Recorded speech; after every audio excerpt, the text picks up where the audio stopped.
ในอาทิตย์ที่ผ่านมามีจำนวน19บ้าน3ตะแสงของเมืองเซบังไฟแขวงคำมวนก็ได้รับผลกระทบจากภัยน้ำท่วมเช่นเดียวกัน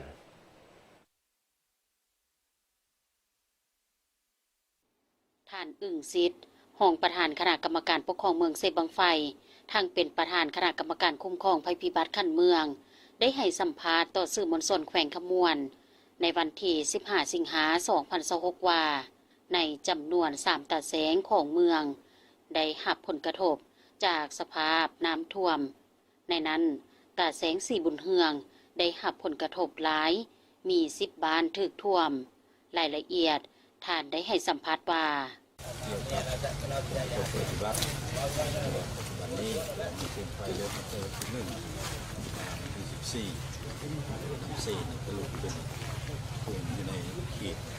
อันตรายเนาะ21 เมตร74 เมตร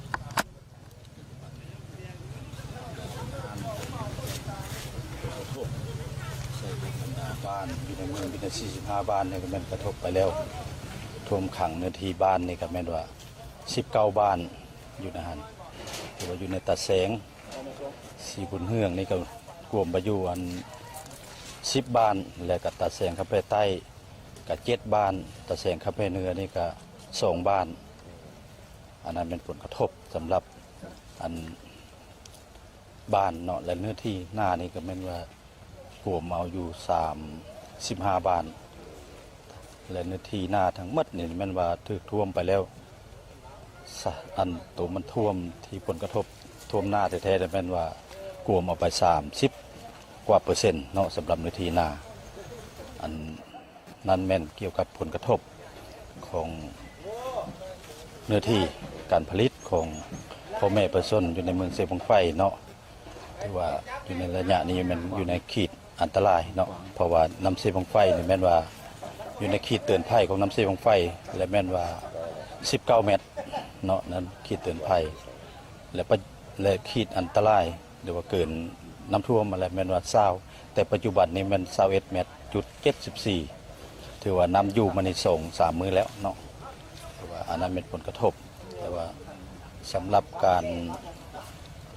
ช่วยเหลือต่างๆของบรรดาสังคมเนาะตอบโต้ในทางของเลขาภัยพิบัติการเมืองในทางก็ได้แต่งตั้งคณะกรรมการตั้งคณะกรรมการแล้วก็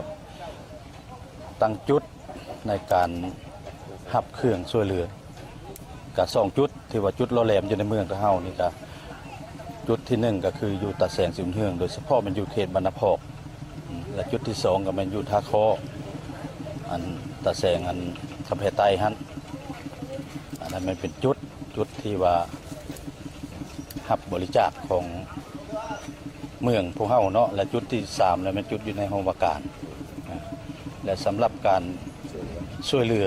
และแม่เฮานี่ก็ได้เรียกร้องให้บรรดาสังคมมาแล้วเดือนนี้ปัจจุบันนี้กระทั่งแขวงก็ได้มอบมาแล้วเนาะอยู่ใน2-3 ครั้งนะครับตกเป็นเงินกับประมาณ140 ล้านเนาะแล้วก็สังคม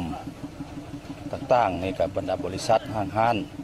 ก็มันได้มาประกอบปัจจุบันนี้ถ้าเฮาก็ได้หลายสมควรเกือบ180 กว่าล้านเนาะในการตอบโต้เข้าไปใส่เปียกงานภัยพิบัติเนาะอันนั้นมันเป็นการก้าวเกี่ยมความพร้อมของเมืองเฮา